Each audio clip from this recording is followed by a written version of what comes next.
Hello mga ka-araw, mag-unbox tayo ng ating mga pa-order ng gold. Diba gold? Gold reseller here. Bilisan lang natin kasi yung aking storage ay medyo mapupunta na. Ano ba yan? Kung kailan ka nagmamadali, saka pasensya na sa akin buhok kasi ako ay bagong gising. Ayaw mo lang nalagay. Nangihilig ba ako? Kailan laging napapatagal yung aking ginagawa.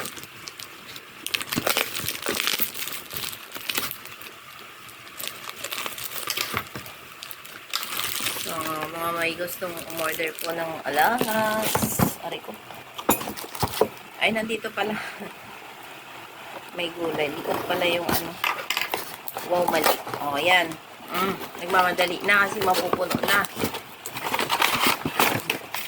So, ito.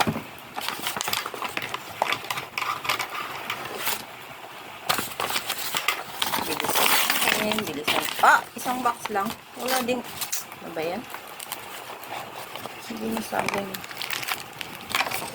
So, ito na sila. Ito.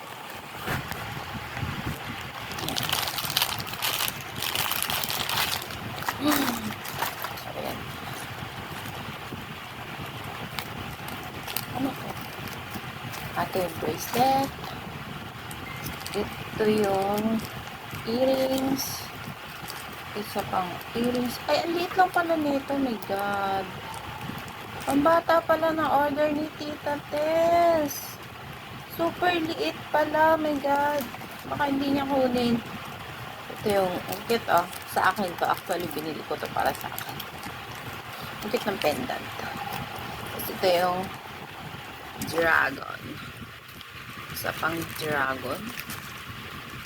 Ito yung ring. Money catcher ring. Sa akin din to. Tapos ito. Big ring. So, 1, 2, 3, 4, 5, 6, 7, 8. So, 8. Bye-bye. Salamat. Order po kayo.